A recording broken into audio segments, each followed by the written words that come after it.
Good morning, everyone. My name is Saurabh Paliwal, and I would like to welcome you to Aster Healthcare's earnings conference call for the fourth quarter and full year of fiscal year 22. The company declared the Q4 results last night. Hope you had a chance to review them. They were uploaded on the stock exchange and on the company website. To discuss the results and the future business outlook, we have with us the senior management at Aster Healthcare. It includes Dr. Azad Moopen, Chairman and Managing Director, Ms. Alisha Moopen, Deputy Managing Director, Mr. T.J. Wilson, who is Executive Director and Group Head of Governance and Corporate Affairs, Mr. Srinath Reddy, Group Chief Financial Officer, Mr. Amitabh Johri, Chief Financial Officer for GCC, and Mr. Sunil Kumar, Head of Finance for India. I would like to take this opportunity to remind everyone on how we will conduct this call. All external attendees will be in the listen-only mode for the duration of the call. We will start the call with opening remarks by management, followed by an interactive Q&A session. During the Q&A session, you will get a chance to ask a question by raising your hand by clicking on the raise hand icon in the Zoom application at the bottom of the window. We will call out your name, after which your line will be unmuted and you will be able to ask your questions. We request you to please limit your questions to two per participant at a time. Post the completion of your query being answered, we will lower your raised hand. Finally, the safe harbor related to the earnings conference call. Certain statements that may be discussed in this call are not historical facts and might be forward-looking statements. Such forward-looking statements are subject to certain risks and uncertainties like government actions, local, political, or economical developments, technological risks, and many other factors that could cause actual results to differ materially from those contemplated by the relevant forward-looking statements. Aster Healthcare will not be in any way responsible for any action taken based on such statements and undertakes no obligation to publicly update these forward-looking statements to reflect subsequent events or circumstances. With that, I will ask Dr. Azad Moopen to start with his opening remarks. Over to you, Doctor. Thank you, Saurabh. Good morning, everyone. Thank you all for joining our earnings call for quarter 4 of financial year 22. The world is slowly getting into a stage of normalcy, with COVID being subdued and business living back to normal. In UAE, the number of COVID cases are almost nil, and in India also the cases are low, with very few being hospitalized and with minimal mortality. At this stage of nascent recovery across the world, unfortunately, the war in Ukraine alone has put spokes into the wheels of recovery of global economy. The increase in interest rate across the world, fueled by the actions of the US Federal Reserve, is producing reverberations across the world. I sincerely hope that the negative clouds shall disappear and we shall be on a stronger wicket regarding the growth in all sectors soon. Before delving into the quarter 4 performance of Aster Healthcare, I would like to bring to your notice our major focus on ESG. All the pillars of including environment, sustainability, and governance are being kept at the highest level, with millions of lives being touched by Aster volunteers every year. I am glad to inform you that in the CRISIL Sustainability Yearbook released in May 22, Aster is in the strong category with a score of 64 and is highest among the listed healthcare players in the overall score. I'm extremely happy about that. We also received many other awards, but CRISIL being the one based in India, I thought that I will highlight this. I would also like to share with you a brief on the recently conducted first edition of Aster Guardian's Global Nursing Award to honor and express our gratitude to the nursing community. The nurses are the backbone of any healthcare system, and they were at the front line in the war against COVID. We felt that they are under-recognized and under-compensated and have to be celebrated and noted. An esteemed international jury selected nurse Anna Kobela Duba from Kenya as the winner from among 24,000 applicants across the world. The winner was awarded a trophy and a prize money of $250,000 in a function held in Dubai on May 12th this year. 9 finalists from different continents were also honored in the function.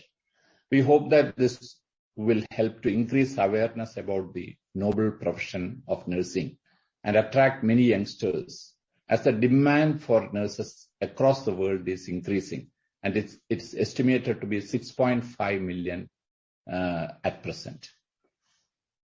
Now, coming to the financial performance for the full year of 2022, it is a proud moment for us at Aster, having crossed the landmark of 10,000 crores in revenue in a year, in consolidated revenue.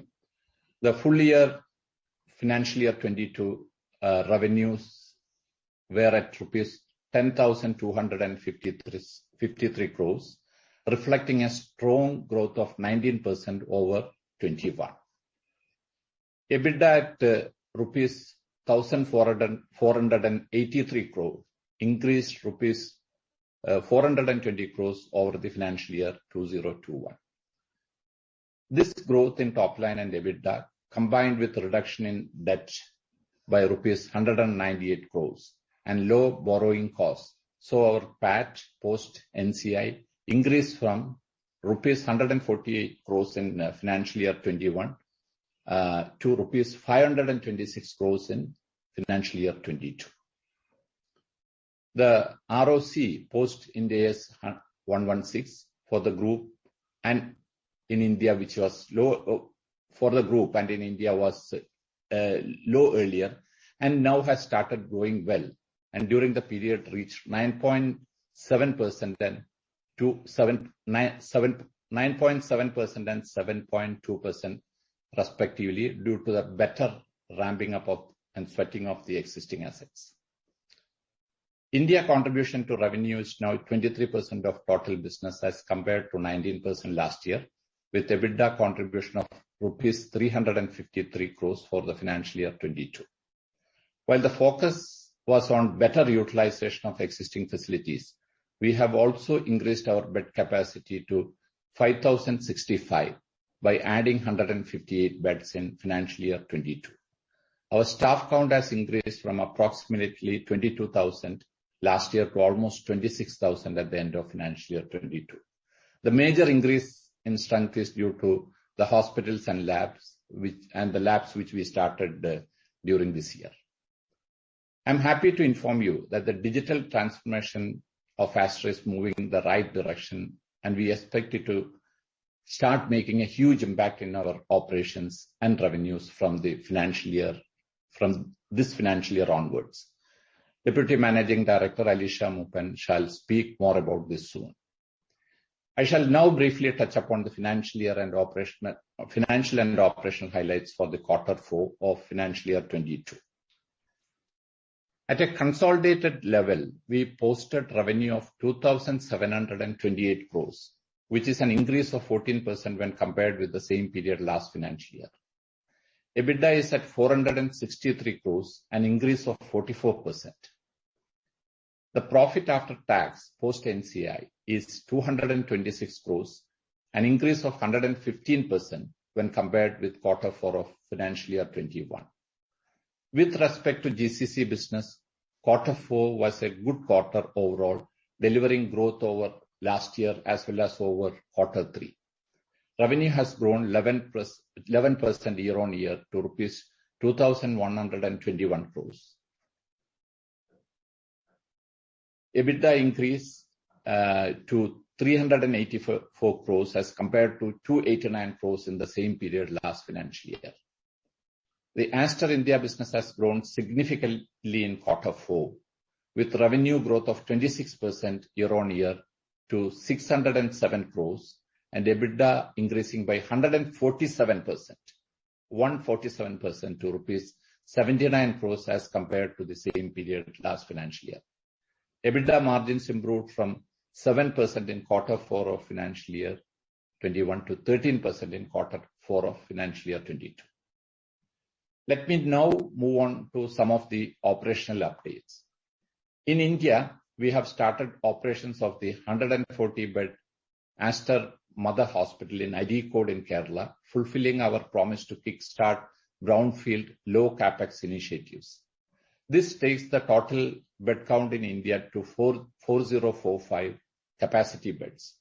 We are looking at such opportunities in various parts of India, which gives a much better return on investment and improve our efficiencies.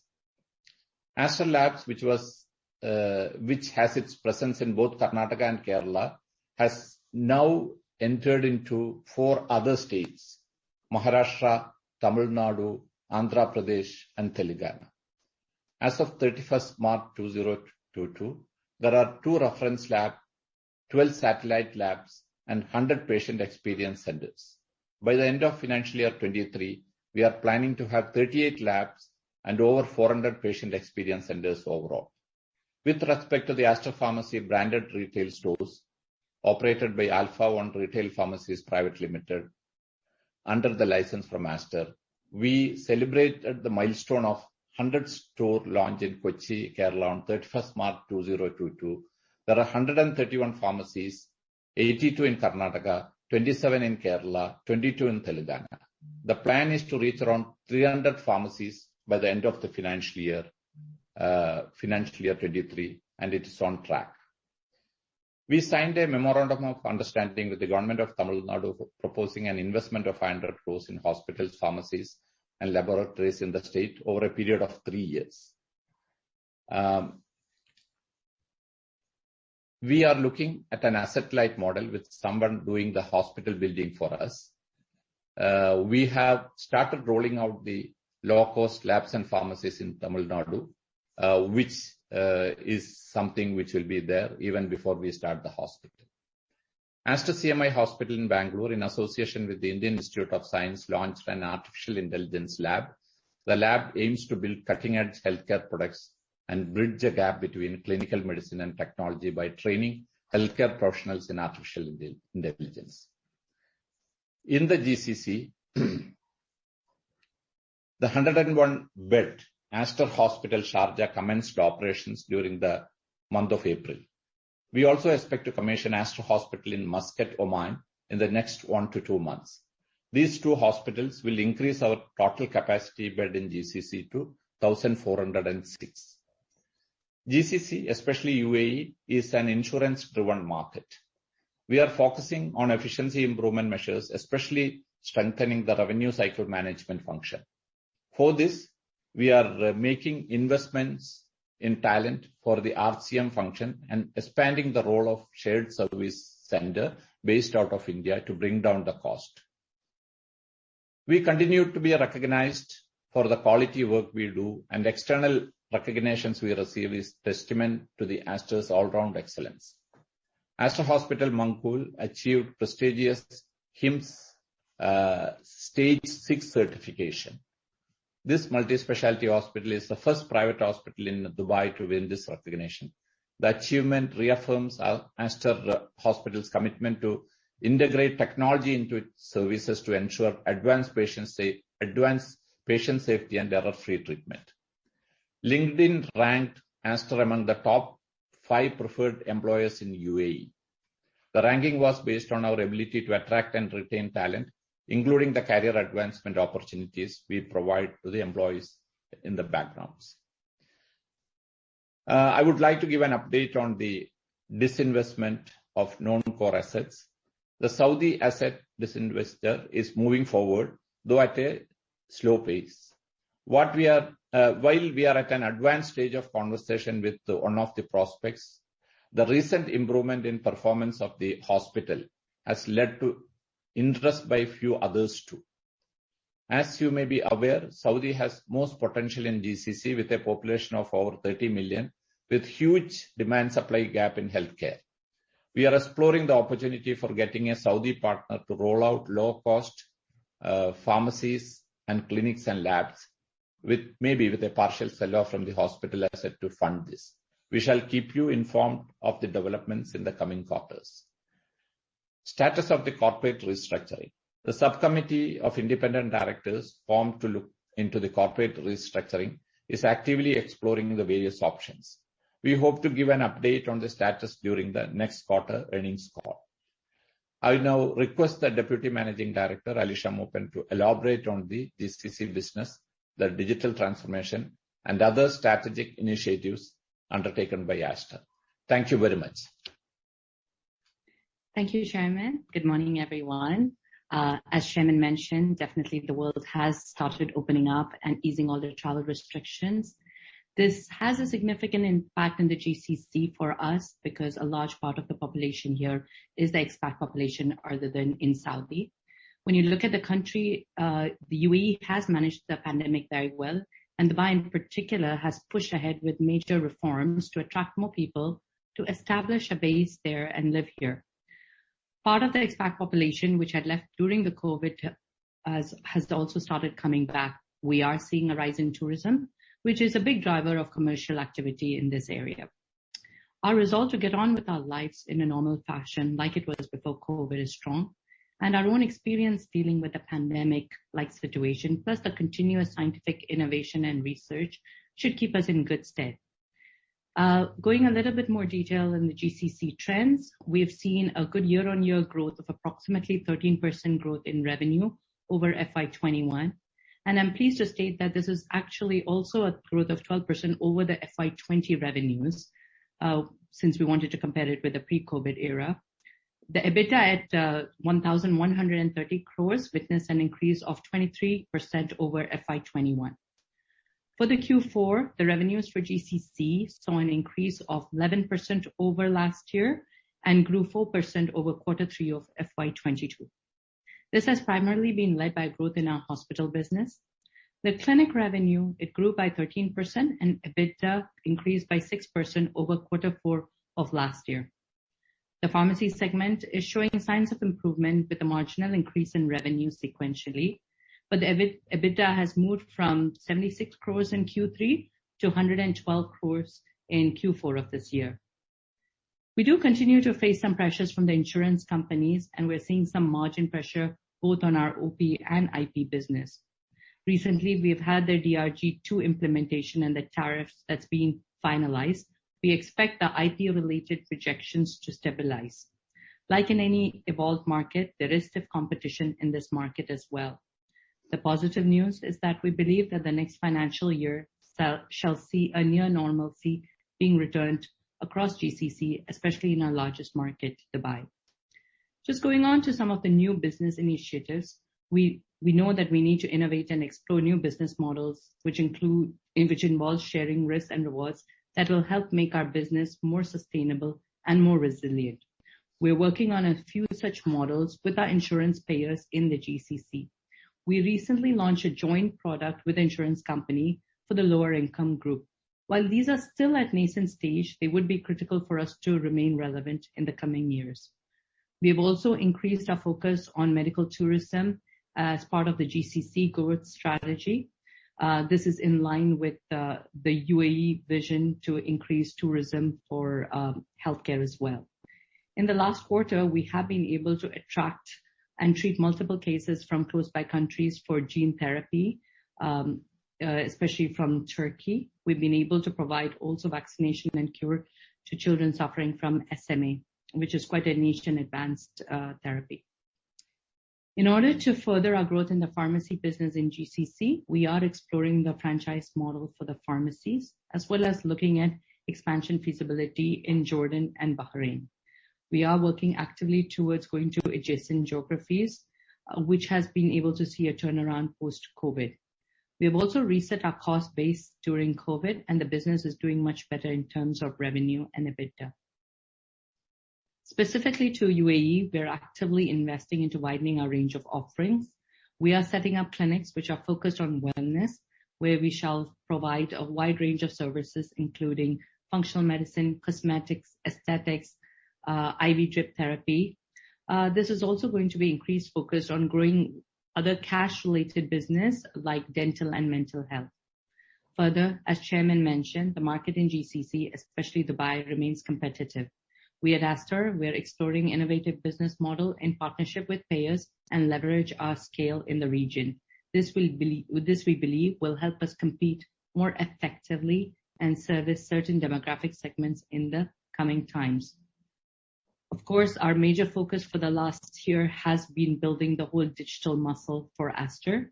As stated a few quarters ago, we continue on our pursuit to make Aster more future ready and create a better experience for our patient care. We do recognize the fact that digital is really the way to further our mission of healthcare as well as wellness. We have been making some very strategic investments and building on some strategic partnerships on bolstering our digital backbone. Would like to summarize some of the progress that has been made during FY22 and what's planned for FY23. We have been building our core digital team with the CEO that was hired last year, and as Chairman mentioned, we continue to make investments in talent in this area and continue to strengthen our engineering as well as the product team. Our app, which is One Aster, shall be the primary omni-channel mode of engagement, and which will allow us to have a unique integrated view of patient care across all healthcare touchpoints. This will house appointment booking, teleconsult, e-pharmacy, home health, e-diagnostics, chronic disease management, and creating various streams to support patient wellness. The app is on the App Store and Google Store. We did a very controlled launch of the latest version in April 22 to a select few, and we saw more than 10,000 users and 2,000 plus registration. This is only virtual consult being launched at this point, and we are yet to launch the e-pharmacy, which will be launched in a few days from now. Post the successful launch in the UAE, we plan to replicate this omni-channel care model in our top core markets in India in a phased approach. It is expected to start piloting within our Kerala cluster in the second half of FY23. There's also a big focus on personalized and guided care to patients through the digital CRM, which we have launched in OBS and Gynae as well as Ortho across all our brands of hospital, and we have seen success with these pilots. We will be now making this a mainstream revenue initiative. We have also launched the Data Lake digital initiative across Aster. This cross-verticals data lake is to leverage native data across our verticals and shall help in unlocking cross-vertical opportunities as well as engagement for our patients and customers. This shall have use cases across marketing, finance, clinical, and operations. We're working with some technology partners, and we've started work on this already this year. We have a total planned cash outflow of 175 crores towards digital investment, out of which we have spent over 56 crores as of March 31st, 2022. Cash outflow for the business is expected over the next 2 years. Riding on the back of digitization, we've also set up our Aster Global Delivery Center in India, mapped to our centers of excellence in UAE. This center is now 1 year old. Numerous process improvements plans have been implemented, thereby making processes more agile across all functions like F&A, procurement, HR, IT, RCM, to name a few. We have over 350 people operating out of 3 locations in India, in Bengaluru, Calicut, and Gurgaon. The Aster Global Center is poised to become the center of innovation in the coming years, piloting some of the most critical and important processes and products. I will now request our Group CFO, Srinath Reddy, to take you through the details of the financial and segmental performance of the quarter. Thank you. Thank you, Alisha. Good morning, everyone. On a consolidated basis, our revenue from operations for the quarter has increased by 14% to rupees 2,728 crore year-on-year. India revenues have increased to rupees 607 crore, up 26% year-on-year from rupees 481 crore. Revenue from our GCC operations is rupees 2,121 crore, an increase of 11% year-on-year. Consolidated EBITDA for the quarter is rupees 463 crore, an increase of 44% year-on-year. EBITDA from India operations has more than doubled year-on-year to rupees 79 crore, and EBITDA from GCC operations is rupees 384 crore, an increase of 33% compared with the same period in the previous financial year. EBITDA margin is 17% as against 13.4% in the same quarter of the previous year, an increase of 360 basis points. PAT post NCI increased by 115% from rupees 105 crore in Q4 FY21 to rupees 226 crore in the current quarter. In terms of performance for the year, consolidated revenue from operations increased by 19% year-on-year from rupees 8,608 crore to rupees 10,253 crore.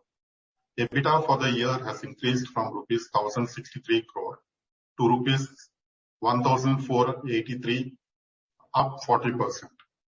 India revenue for FY22 is 2,384 crore, up from 1,654 crore in the previous year.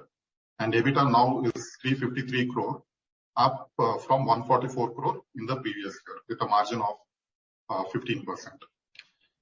India's contribution to the group EBITDA has increased to 24% compared to 15% in the previous year.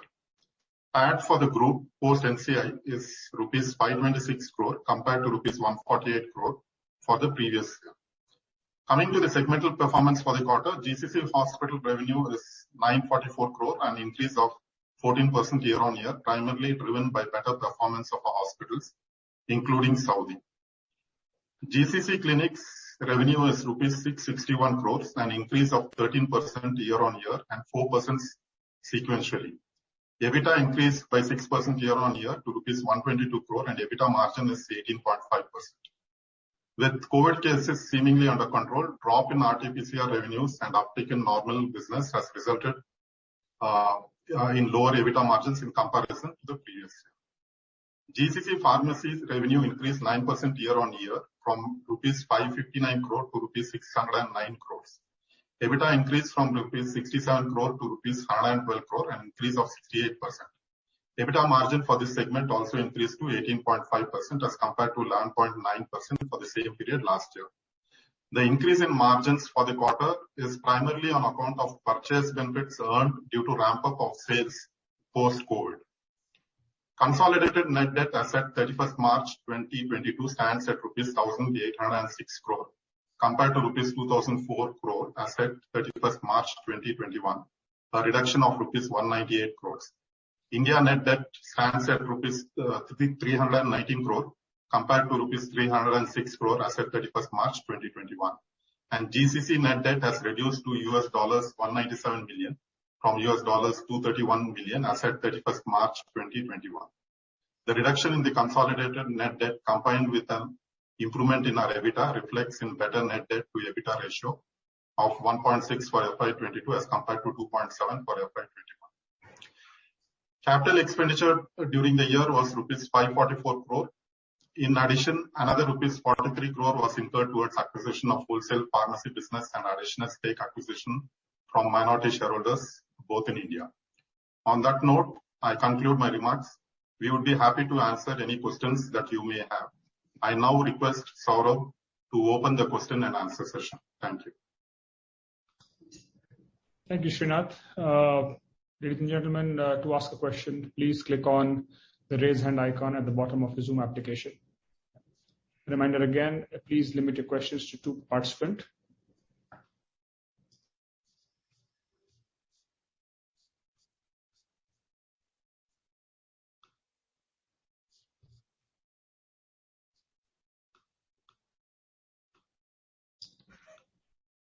To ask a question, please raise your hand.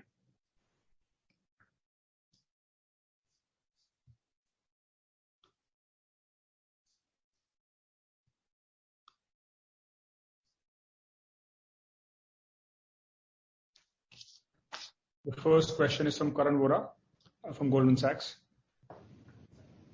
Saurabh, can you hear me? This is Shyam. Hi. Yes, Shyam, please go ahead. Yeah, sorry. So I think congratulations on the good set of numbers. So the question is more on when I look at how are we thinking about fiscal 23 at this point of time in terms of either outlook for revenue or how you're looking at margins. That's first question. And point number 2 is on the hospitals business. It's done well, specifically a combination of both volume growth and price in terms of ARPOB increase. So if you can help us understand how the hospital business will likely grow, what are some of the drivers of growth? I'm more keen on how the ARPOB dynamics are. So these are my 2 questions. Thank you. Srinath, you would like to answer? Yeah. Shyam, in terms of going forward, it's a little bit early to give any kind of a guidance. Maybe another 1 quarter is something we would like to observe, and by second quarter we'll have a bit of clarity. But at least what we are seeing is that the current year looks more normalized in terms of if you look at in the previous years in the GCC region, quarter 1 and quarter 2 used to always be low, and quarter 3 and quarter 4 performance will always be better. So that is what we are likely to see in the current year. Definitely the RT-PCR tests have gone down, and therefore the margins in the clinics we will see a drop for quarter 1 and as well as quarter 2. And in terms of the hospital business, answering the question, we are coming up. In fact, one hospital has already launched in Sharjah, and the Oman hospital sometime during this quarter we are likely to launch. So in terms of the existing hospitals, we will continue to see the same margins. We don't see maybe in quarter 1, quarter 2 we could see some a small drop, maybe of 50 basis points.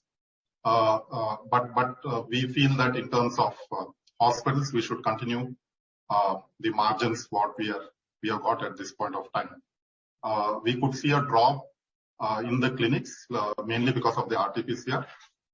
Pharmacies is something which the volumes we are seeing an uptick, and in fact during the last quarter even the sales of the pharmacies, the footfalls have started going up, and therefore we are positive, and with all the e-commerce initiatives and other initiatives being taken, so pharmacies which was flat for some time, we feel that there should be an uptick in terms of revenues. So just to add to that, Shyam, I just wanted to tell that one of the initiatives which we started and which we mentioned earlier was about this the brownfield opportunities, operations management of hospitals with very minimal investment capex, almost nil capital, and we hope that we will be able to have significant number of hospitals in India in the geographies that we operate, and this can add to our number of beds to a great extent without capex being brought in. So that is something where we are focusing, and if that model works, that will be a way in which we can increase our number of beds as well as with the. We see that there is an opportunity for good margins without investment, where the ROC goes up significantly. And Shyam, in terms of the India hospitals, we continue to see the growth. It could be something similar to what we were in quarter 4, at least for the quarter 1. So that is something hospitals in India continue to do well. Yeah, my question is specific. The second part of my question was on the, you talked about growth, but how are we seeing the ARPOB dynamics, either in terms of in an inflationary environment, are you able to take medical inflation linked price increases? How should we look at the mix change from a hospital perspective? Medical tourism, I think you touched upon in the opening remarks.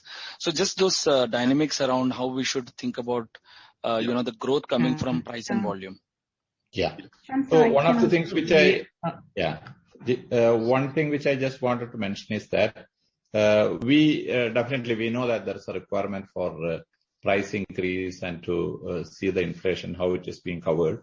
So in India, some of the hospitals we already have, taken the price increase. And Sunil, if you can just give what is being done already in India. Thank you, Chairman. Yeah, in India, already majority of our hospitals, specifically in the Kerala and the Karnataka cluster, we already taken the price increase, both in the quarter 1 itself, and some of them took in the last quarter 4, in the end of the quarter 4. So these price increases range somewhere between 5 to 10%, and it is not across the board.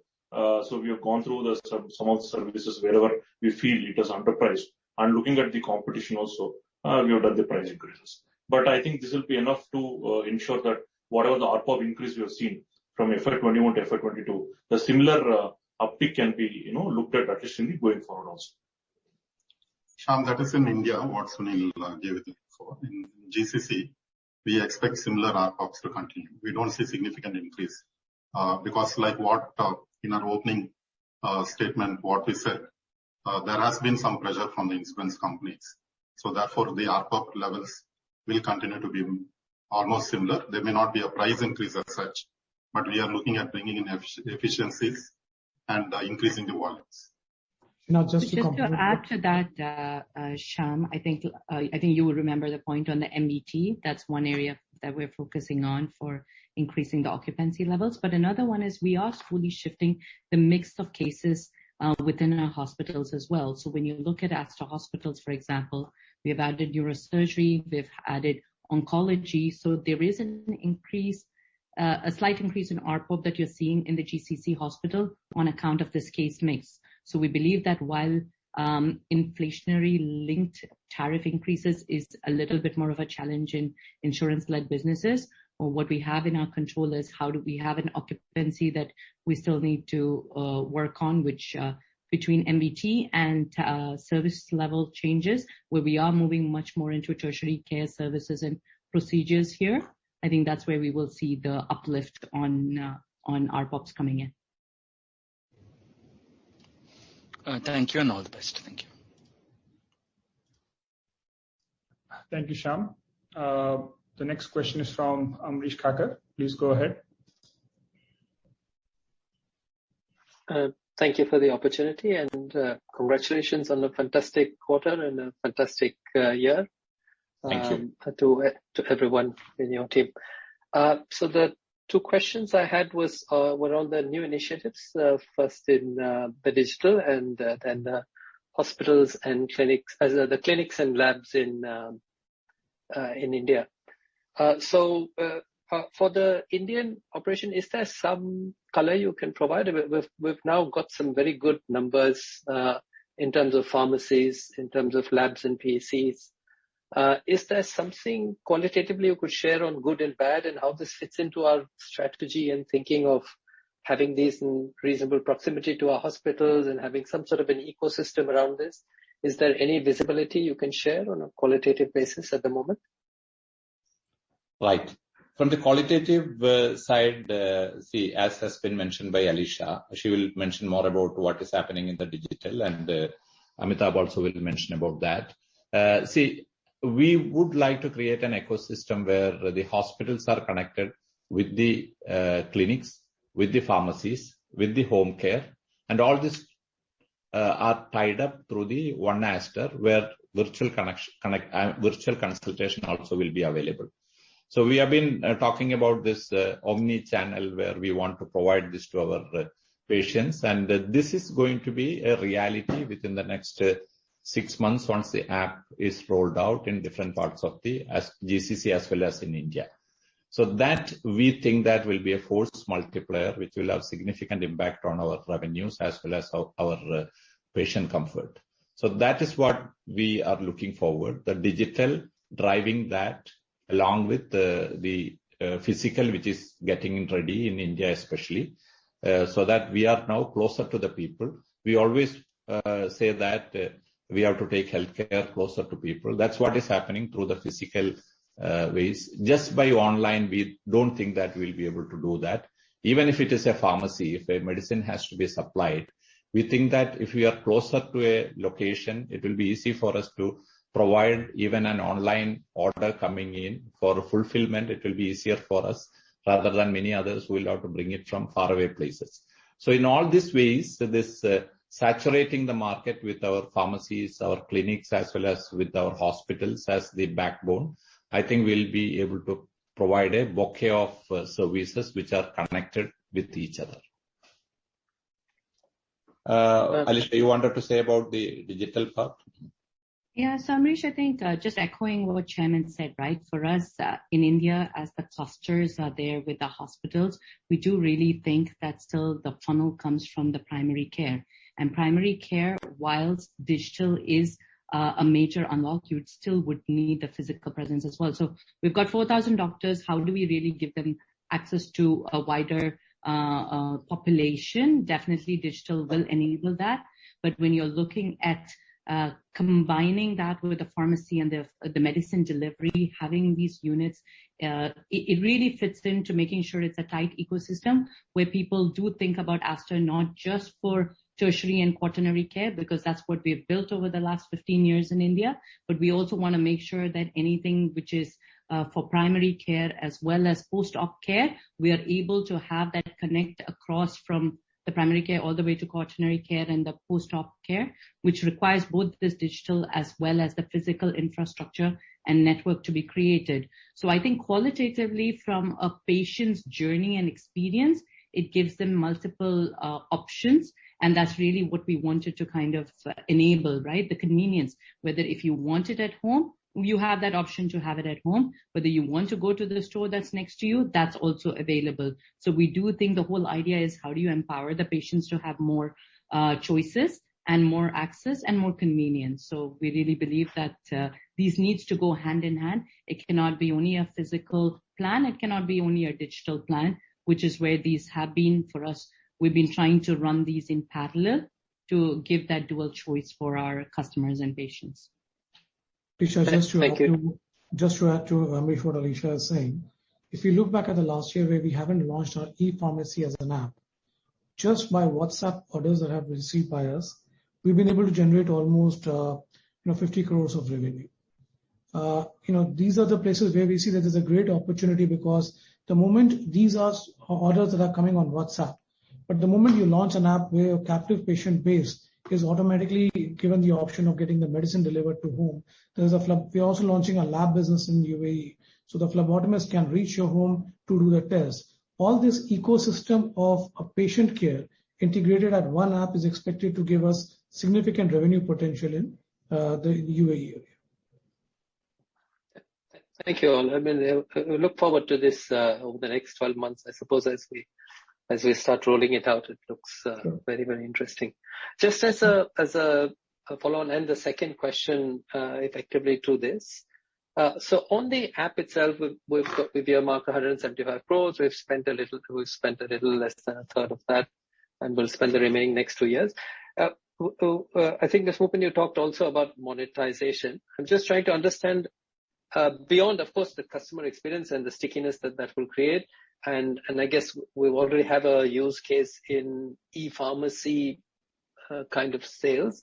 Are there any other monetization pillars that we can see, and sort of what metrics should we be thinking about for this digital business? Sure. So I'll ask Alisha or Amitabh to give the details. So we have launched programs, chronic disease management, as well as the ways in which we can avoid dropout of patients, as well as fulfillment of patients who come to us and go back and then don't come back for medicines or for treatment. So if you can give some details on that, Alisha or Amitabh. Amitabh, you want to? Yeah. Sure. Thank you, Alisha. Thank you, Chairman. So, if you look at it, Amrish, the last year we also launched 2 more initiatives. One was what we internally call it as revenue augmentation. It's an initiative which allows us to ensure that a visit to a GP is referenced to a hospital. There's no handoff, and it's more towards the patient care, where a patient clinical walk between a clinic and a hospital is managed.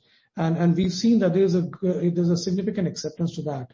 If we look back last financial year, even in last two and a half quarters, we generated almost 18 crores of revenue.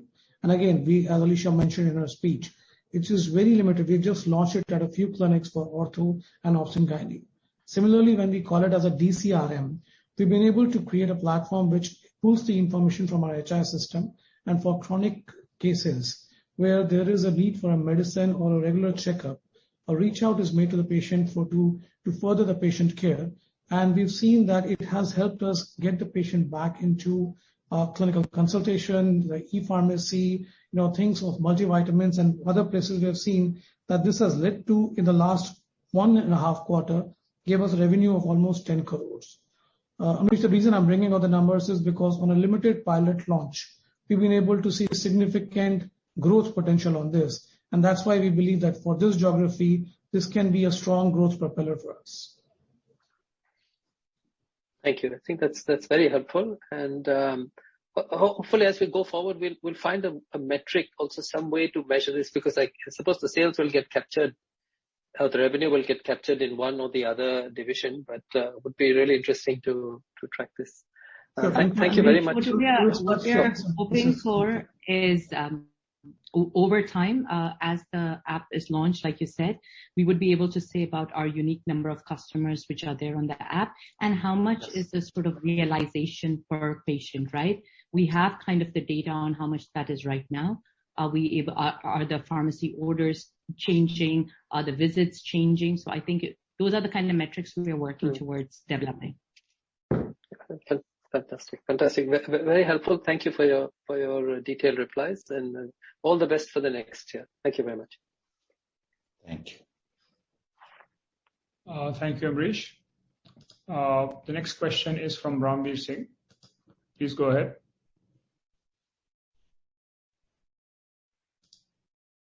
Hello. Yeah. Thanks for taking my question.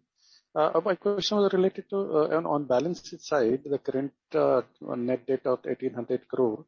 So can you give year-wise repayment plan, how we are going to plan? And if you could give a CapEx also year-wise on expansion related to expansion of beds. Yeah. So I can just provide the summary, but anything in detail, Saurabh can always provide. So this debt, the repayment, most of this debt is in the GCC, and this debt is going to be repaid in the next 6 years. It's a step up, which gets repaid in the next 6 years. In India, the debt, whatever we have got, that is a long-term debt in terms of close to around 12 to 13 years. That is on the repayment schedule. Your second question was, sorry, I didn't get the second question. CapEx. Yeah, on the CapEx. Yeah, CapEx is something which we had guided earlier itself, so that every year for the next 3 years, including the year in the current year, we had said that we'll be around 580 crores, and that is the number of CapEx which we look also going forward for the next 2 to 3 years. So every year we'll have a spend of around 580 crores. We need to create newer facilities for the growth, and major part of this, almost 300 crores, we are earmarking it to India. So that 580 crore would be related to that expansion planned in GCC and India, that some 300 beds we are going to add in 23. Yeah. So this CapEx is for everything, that is hospitals, clinics, pharmacies, and also we've got those digital activities happening. So it's a combination of all that. Out of which, out of the 580, 300 is for India, mainly in India it is for the hospitals, and also we are investing certain amount in the rollout of the labs. So that is the plan. We have got labs and pharmacies. So labs is one area which we would like to scale it up further. But mainly our focus is going to be on hospitals. But like what it was said, we would like to create the ecosystem in the places wherever we are present. And that is the reason we are creating this labs, because we want to go to the doorstep of our customer, labs and pharmacies. So that ecosystem is being created in the places where we are present.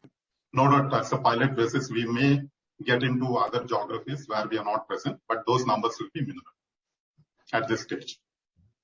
Just adding to that, I just wanted to add on. One, wherever possible, what we are doing now in India also, earlier we used to do this in GCC only.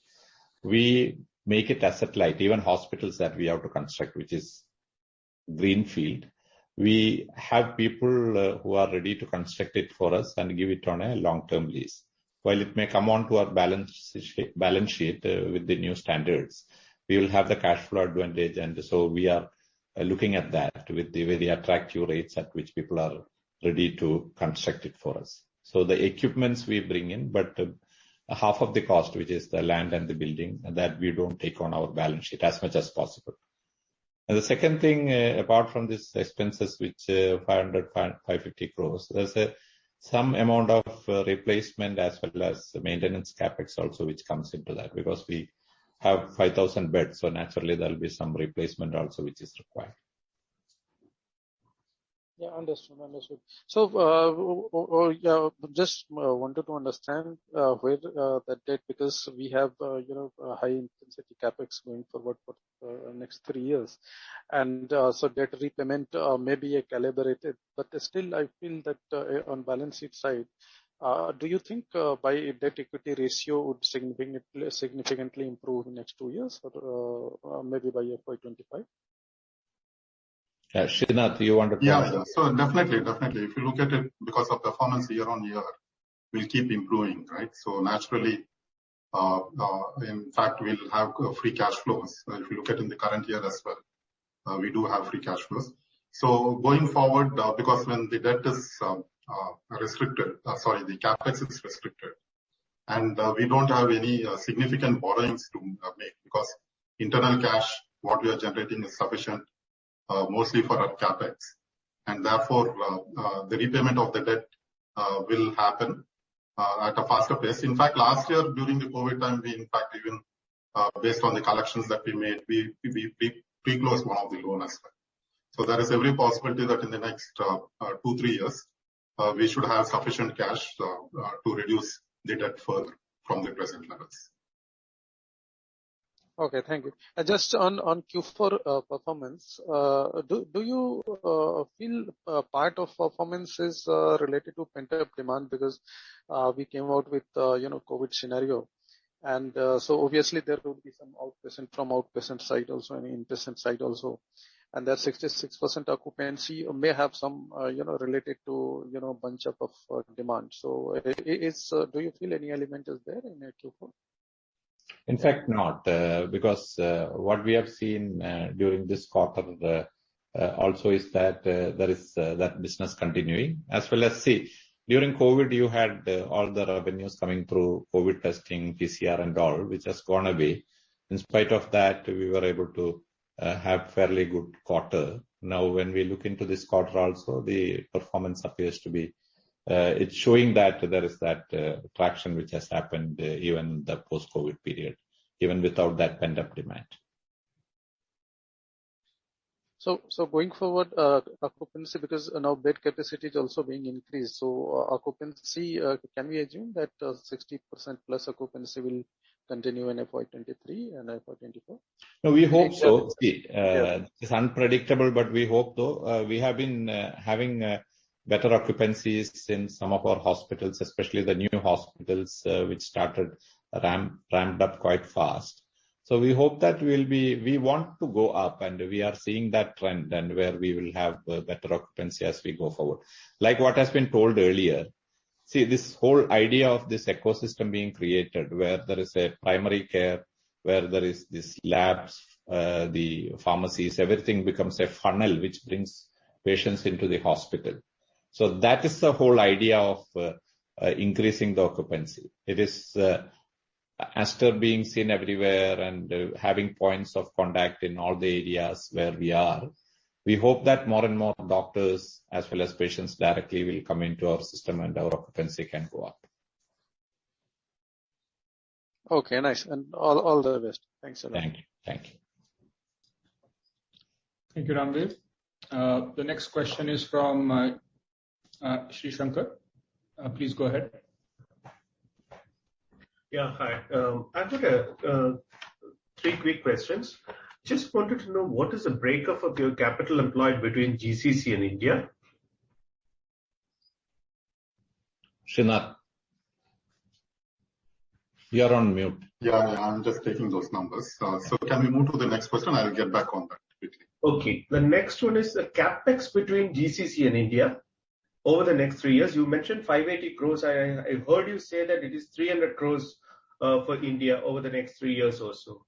And the third one is receivables levels. What is also the receivable difference between GCC and India, the amount?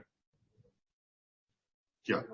In terms of this is your second question, in terms of the capex, 300 crores is what we are looking every year in India for the next 3 years. Okay. Have I answered that? Yeah, that I got it. You answered that to an earlier question. Yeah. Yeah. And your third question was? What's the receivables difference between the two geographies? So receivables, see, if you look at the geography in India, and there is a big difference between how business happens in India and GCC. GCC mainly it's an insured market, and India is cash market. No doubt, insurance during the last few years has been steadily increasing, more so in the bigger cities. So normally speaking, in the GCC, the credit period is anywhere around 90 days. So you'll almost have 90 days receivables showing in the books of the sales, whatever is there. So that is on the GCC side. India side, because in terms of the total credit business, what we do is around 20%, because some of the geographies have got 15% insurance. Some cities, bigger cities like Bangalore, has got 40% insurance. So the credit business, what we do is around 20% of the total sales. And even there, over that, we'll have 90 days of receivables on the credit sales. And in terms of your first question, capital employed, in GCC, it's 6,500 crores. And in India, it is 2,500 crores. Okay. So in receivables and absolute numbers, can you give me in GCC and India? Yeah, I can give you that. We can give you that. Just give me a minute. I'll come back with that. Now, if I could we are given the, Sorry. The blended rate, Sri Shankar, is the blended receivable days is 72, as we have reported in our consolidated financials. I got it. But I was asking for numbers. Sri Shankar, just give us a couple of minutes. We will give the exact numbers in terms of receivables in the GCC and India. Okay. So we will come back to pose the next question. Thank you. Sri Shankar, before you go off, the GCC is 88 days and the blended is 72, if that helps. Amitabh, he wants the absolute number, so I can give you the absolute number. So the absolute number in terms of GCC is 1,880 crores. Okay. And the India is 140 crores. Thank you. Thank you.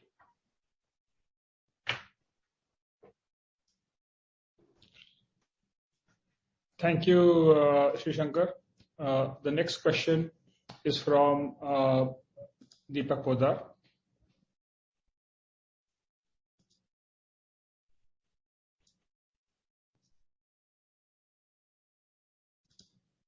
Can't hear. Saurabh. Yes, Deepak, you may go ahead. Yeah, thank you very much, sir, for the opportunity. So I just wanted to understand, firstly, the sustainability of the better margins that we have seen in this quarter at 17%. And my second query is, I think we currently are at about 5,000 plus kind of operational bed capacity at 5,065. So what's the capacity we are looking at by FY23 end? Yeah, those are my two questions. So regarding the sustainability from GCC, you want to take it up, Amitabh, and from India, I think Sunil can take it up. Sure. See, so Deepak, on the sustainability of margin, we do believe that given the fact on the hospital side we are seeing better utilization and the LOS has been coming down, we do believe that the margins are sustainable. However, in the immediate future, when we talk of Q1 of FY23, we do believe that GCC will have some impact of the Eid and Ramadan holidays that pretty much impacted most of April and part of May also. However, on the overall year, if you look at it from the perspective of clinics as well as pharmacies, we do believe that there will be some impact of PCR on clinics. And on pharmacies, we have been seeing the footfall increasing. And with all the new initiatives we are launching, the margins over on a blended basis would be sustainable. Blended margin in GCC, right? Sunil, you want to talk about India? Yeah. On India, Deepak, as you know, current year we are at a 15% consolidation rate at the India level for the full year. Next year we're looking at the higher teams. We're talking about upwards of 19%, at least in the hospitals bit of it. But maybe that is again, I'm talking about excluding the new hospitals which is coming up. In terms of bed capacity, you know that we are already 3,900. And by FY23 ending, I think we'll be adding another 400 beds. So with that, we should be around 4,300 to 4,400 beds for the FY23 adding. And again, this is something which we already signed off. This is excluding the what chairman called out about the brownfield projects with the less capex. If that also comes to the picture, the number of beds will be more than that. 3,900 going up to 4,400, right? Yes. Yes. And this is on an overall basis, right? I'm talking about only India. Okay. And on overall basis? So you'll have to add 1,400 from GCC also on that. Okay, understood. And regarding your comment on margin, so basically India segment can see improvement in margin, while the GCC segment we expect the margin to be sustainable. So overall, on an annual basis, you are expecting margin to improve, right? On a consolidated basis. Yeah, so I'd like to comment that. So the GCC, like what we said, the clinics margins are likely to go down mainly because of the RT-PCR test, which we will not have. So that is something which will bring down the clinics margins. So on a consolidated basis, India definitely the margins will continue to improve. Hospital segment and pharmacy segment will maintain our margins. So we should continue to improve our margins from the present levels. From present level, we are talking on an annual basis or we are taking annual basis? Annual. Not the fourth quarter base, right? No, annual basis. Annual basis. Okay, understood. Okay, sure. Yeah, that's about it from my side. Thank you very much. All the very best. Thank you, Deepak. The next question is from Mehul Sheth. Please go ahead. Yeah, thank you, sir. So, first question on India business side only. When we say we are seeing improvement in the margins, but considering that you will be adding new beds as well as there will be spending towards your digital initiative combined with your expansion planning lab as well as in the pharmacy side. So, do you feel that this will have some drag down impact at least in near term? Can I have your view on this? Are you talking about the return on capital or on the on EBITDA margins, operating margins, which is? Yeah. So the margins in the hospital is likely to go up because of the improved efficiency. The labs, pharmacies and all which are being rolled out and new being added, those areas the margins will be less definitely, but that's only a minor part of the overall business. So overall that impact by way of impact of the margin overall revenue will be much less.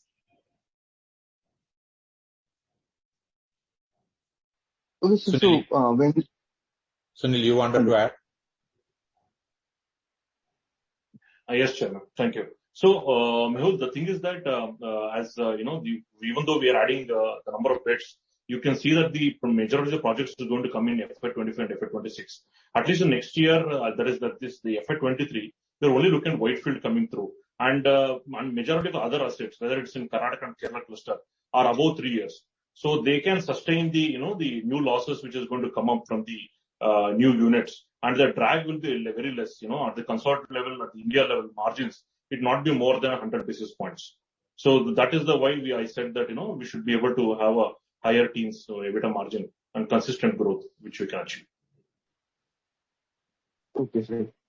And so one question on your 1,000-bed addition through your O&M model, basically asset-light model. So can you provide some timeline of this addition as well as your focus region or the state for your O&M led model? Yeah.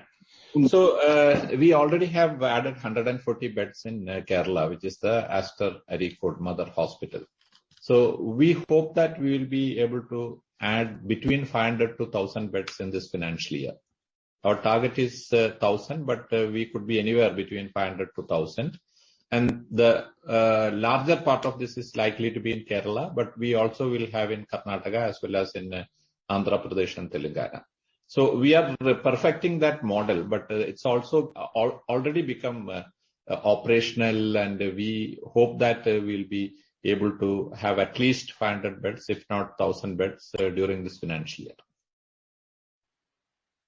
Okay, sir. Thank you. And so, moving to your GCC pharmacy business, when we say there is some benefit of purchasing and all in which has led to EBITDA improvement. So can you break it down? Like as I see, the sales growth is something like 9%, but against which the EBITDA has grown more than 65%.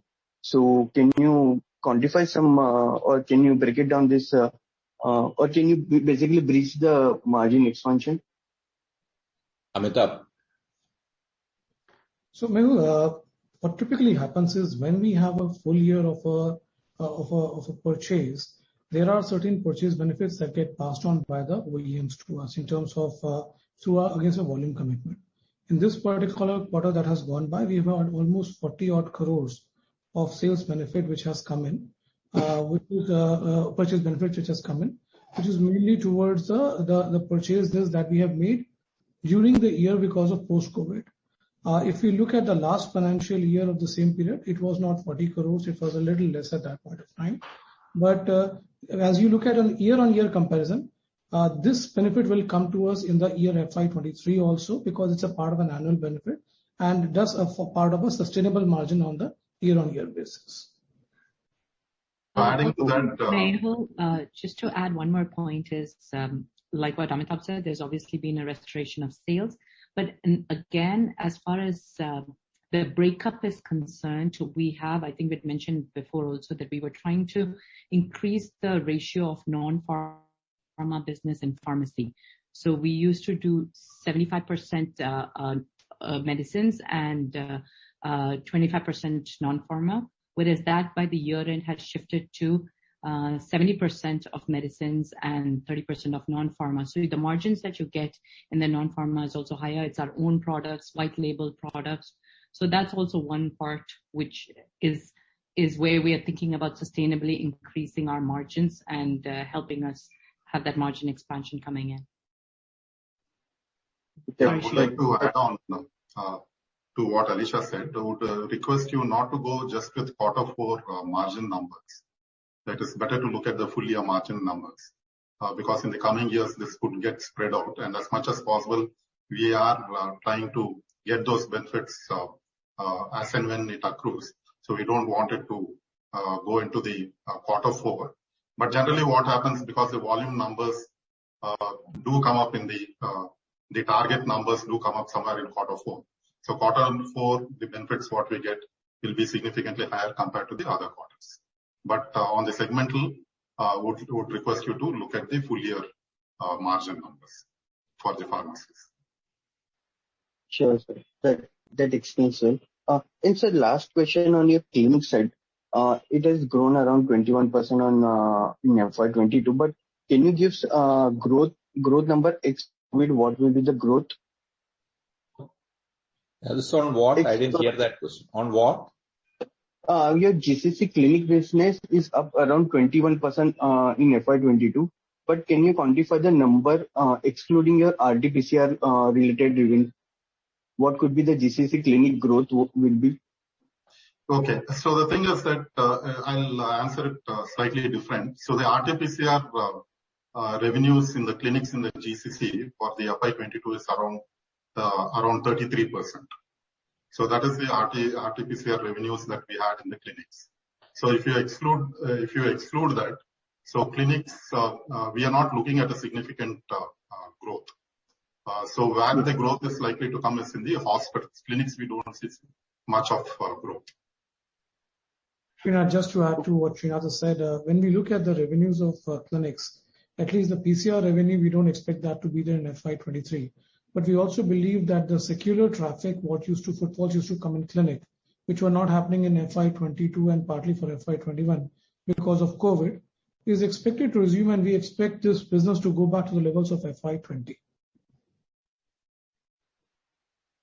So considering our core business will be coming back, so at least on the clinic side we will see something less lower digit growth or maybe a flattish kind of growth in the clinics. Okay. So Mehul, one of the things which I just wanted to tell you that we found that during the COVID time, many of the respiratory infections, pediatric cases, ENT, all these were very low, which now has gone back to that level of a normal period. And this had two impacts. One, this had an impact on the clinics because the numbers were less in all these areas. Second, this also had an impact on the pharmacy revenue, because the pharmacy usually gets a lot of its volumes and profits from acute care medications like antibiotics and all. This was also very low during this period. While there was income coming from RT-PCR and all, we were losing this on both sides, in pharmacy as well as on the clinic side. It's becoming normal and like a normalized year like 20 now. Sure, sir. And sir, one small data point. In start, you mentioned your budget for your digital spending for next 2-3 years. What was that number, sir? So already you spent around 56 crore, and what is overall spending budget for you on a digital side? Amitabh, yeah, go ahead, please. So, Mehul, we are looking at a total estimated spend across India and GCC of close to 175 crores, of which 56 crores has been spent. And this also includes a bit of a marketing and other expenses that we will be incurring, because at the end of the day, when you're launching a certain product, it's not only the development, it's the marketing, the other, the org development and everything else that is there. So it spreads across both development as well as marketing and the organizational setup. Overall, for this initiative, we expect around 176 crores to be spent. Okay, sir. Thank you. And that's it from my side. All the best, sir. Thank you, Mehul. The next question is from Alankar Garude from Kotak Securities. Yeah, hi. Thank you for the opportunity. Firstly, can you help us understand what is causing this delay in monetization of Saudi hospital? Because if I remember correctly, we had mentioned about completing this deal in a couple of months in our Feb Concall. So can you just help us understand what exactly is causing the delay? Yeah. So, Alisha, you would like to, yeah. So, Alankar, two parts of it, right? One, March was Ramadan. April was Ramadan. So it ended up being pretty much a very, very quiet month, and then Eid holidays came in. So there's definitely been in Saudi pretty much a lot of things close around the Eid and Ramadan. So things like Chairman mentioned was going a little bit slow. Secondly, there has been quite a big turnaround in the Saudi business over the last 6 months.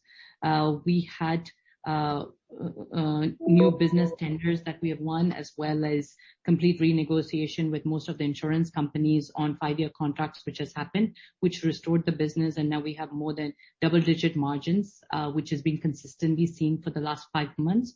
So we do have some more interest from other parties as well to associate. Like Chairman mentioned, we had been anyways exploring options of extending the pharmacy in Saudi. There has been a lot of people who have approached us over the last 1 year to set up pharmacies, and we've been looking at the right model between franchise or setting up our own. We have had discussions with various parties. So we have been just sort of looking at what is the best option for us to conclude.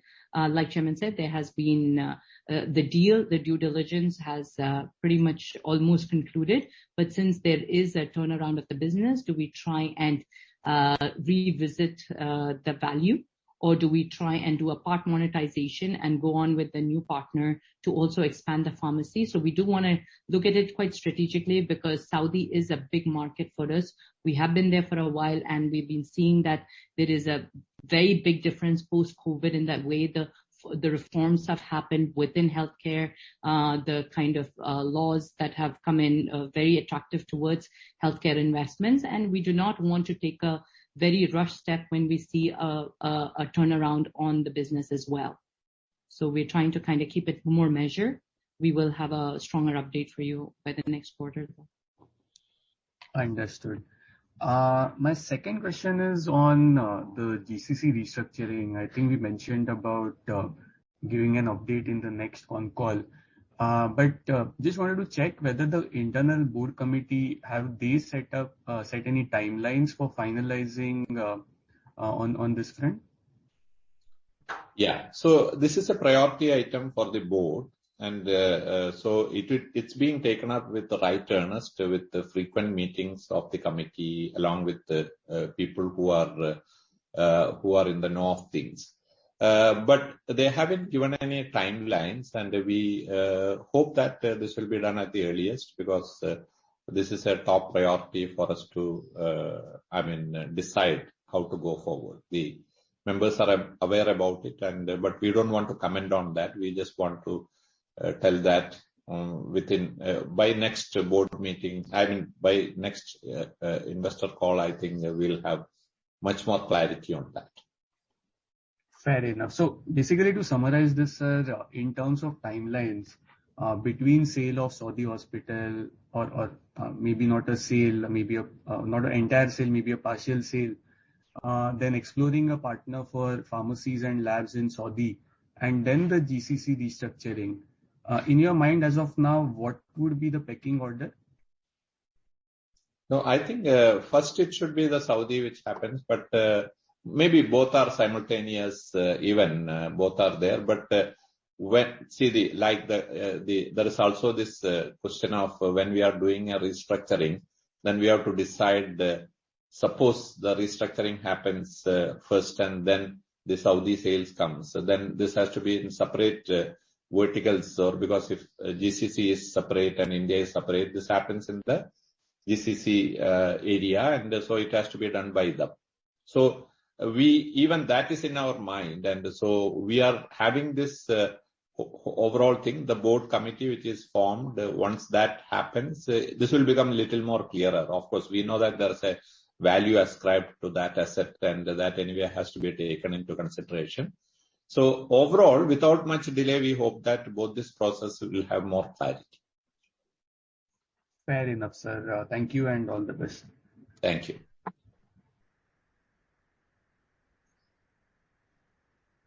Thank you, Alamkar.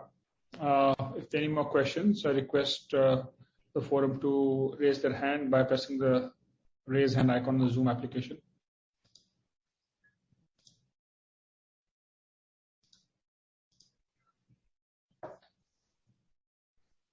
Since there seem to be no further questions, I want to thank everyone for joining us for the call today.